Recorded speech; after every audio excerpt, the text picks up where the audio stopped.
नमस्कार मेरे देश की जनता, मैं विशेष शर्मा आपके साथ फिर आया हूँ एक बार लेके आपका पसंदीदा शो जिसका नाम है शेयर वाले Sharma ji, presented by Angel one. जिन लोगों ने सब्सक्राइब नहीं किया भाई देखो सब्सक्राइब कर लिया करो यार, क्योंकि क्या होता है आपके फायदे की बात है, आपको बार बार चेक नहीं करना पड़ेगा एपिसोड का, आपको नोटिफिकेशन आ जाएगी।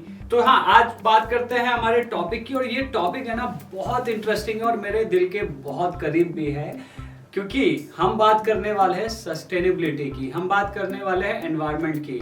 दोस्तों हर बार ये सवाल पूछा जाता है कि हम अपनी आने वाली जनरेशन्स के लिए क्या छोड़ के जाएंगे, हम क्या पोल्यूशन, क्या ग्लोबल वार्मिंग, ये सब छोड़ के जाएंगे। मुझे बहुत खुशी है ये जान के देख के कि अब जो जनरेशन है, जो यंगस्टर्स है, वो इस चीज़ को लेके इतना अवेयर हो गए हैं कि ना कि वो खुद उस तरीके के मेजर्स अडॉप्ट करते हैं, बल्कि वो प्रेफर करते हैं कि जो उनकी इन्वेस्टमेंट्स हैं वो भी सस्टेनेबल इन्वेस्टमेंट्स हो। जी हाँ, इसी ने एक कॉन्सेप्ट को जन्म दिया है ESG इन्वेस्टमेंट्स, यानी कि एनवायरनमेंट, सोशल और गवर्नेंस रिलेटेड जो फैक्टर्स हैं उनके ऊपर बने हुए जो इन्वेस्टमेंट्स है, भले ही वो फंड्स हैं, स्कीम्स हैं, उस तरीके के जो आजकल फंड्स है बहुत ज़्यादा प्रोमिनेंस में आ गए हैं, मिलेनियल्स को बहुत पसंद आ रहे हैं, और उसी के बारे में हम बात करने वाले हैं आज के एपिसोड में।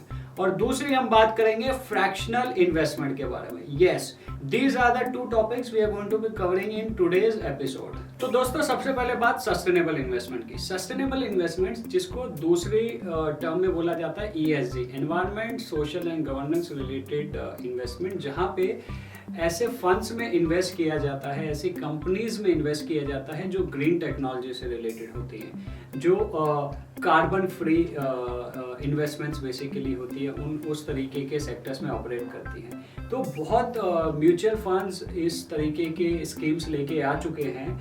आपको भी अगर इन्वेस्ट करना है तो आप उनमें इन्वेस्ट कर सकते हैं। तो आप अगर चाह रहे हैं खुद भी कि इस तरीके की इन्वेस्टमेंट करना, जो आपको लग रहा था कि शायद आपके पास ऑप्शंस नहीं हैं, मैं आपको बताना चाहूँगा कि अब आपके पास ऑप्शंस हैं। इनफैक्ट मैं बहुत ज़्यादा जान के खुश हूँ कि जो FY 2021 रहा है उसमें टोटल जो फंड इनफ्लो हुआ है इस तरीके की स्कीम्स में, वो हुआ है टोटल 3686 करोड़।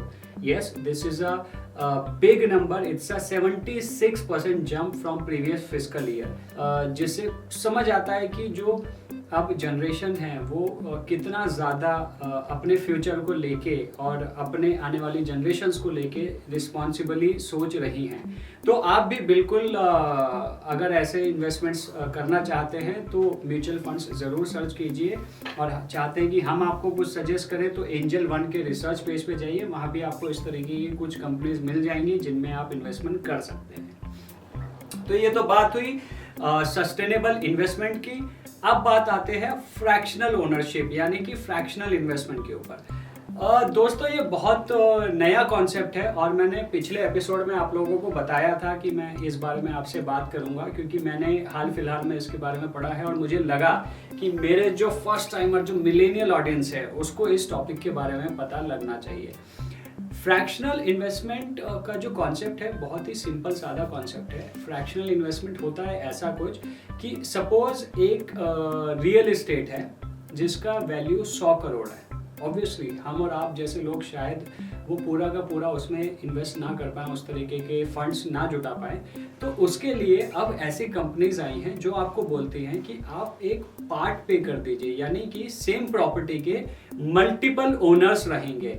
आप, मैं और हम जैसे हजारों लोग एक टिकट साइज डेफिनेटली वो डिफाइन कर देते हैं कि मिनिमम इतना इन्वेस्टमेंट आप उसमें कर सकते हैं। लेट्स से मिनिमम 5000 कर सकते हैं, मिनिमम 10,000, या depending on company to company.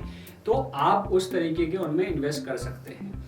और ये सिर्फ रियल एस्टेट में नहीं होता, ऐसी भी कंपनीज हैं जो आपको इस तरीके के इन्वेस्टमेंट करने देती हैं, लेट्स से सोलर प्लांट्स में। जी हाँ, ये बहुत बहुत इंटरेस्टिंग और बहुत यूनिक कॉन्सेप्ट है कि सपोज अगर एक कंपनी OEM जो प्लेयर है वो कहीं पे इंस्टॉल कर रहा है सोलर प्लांट, और उसके लिए उसको इन्वेस्टर्स चाहिए। पहले क्या होता था, इंस्टीट्यूशनल इन्वेस्टर्स होते थे, 1 या 2 या 3 इन्वेस्टर्स होते थे। अब क्या है, उसको आप एक म्यूचुअल फंड के जैसे देखिए कि एक सोलर प्लांट है, उसके लिए there are multiple owners which are invited, multiple investments which are invited, और वो सब लोग उसमें अपनी छोटी छोटी हिस्सेदारी ले सकते हैं।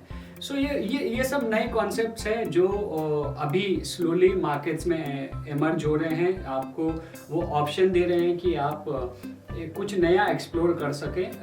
हालांकि मैं आपको फिर एक बार दोहराना चाहूँगा, इस तरीके की कोई भी इन्वेस्टमेंट करने से पहले रिसर्च पूरी करें, प्रोजेक्ट के बारे में पढ़ें, किसका प्रोजेक्ट है, क्या इससे रिटर्न आने वाले हैं, वो समझना बहुत ज़रूरी है before you do your investment. So due diligence पे पूरा ध्यान दें, और फ्रैक्शनल ओनरशिप जैसा कॉन्सेप्ट अगर आपको इंटरेस्ट कर रहा है तो ज़रूर उसको ट्राई करें, but after doing your due diligence.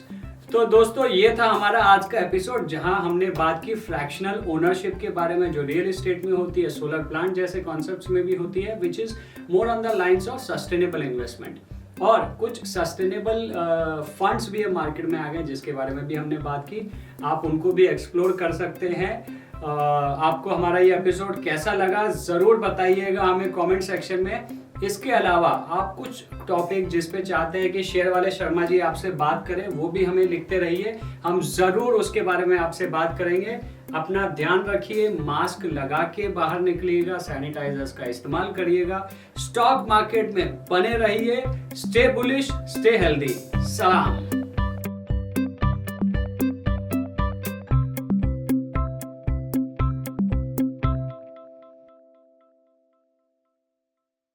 Investments in securities market are subject to market risks. Read all the related documents carefully before investing.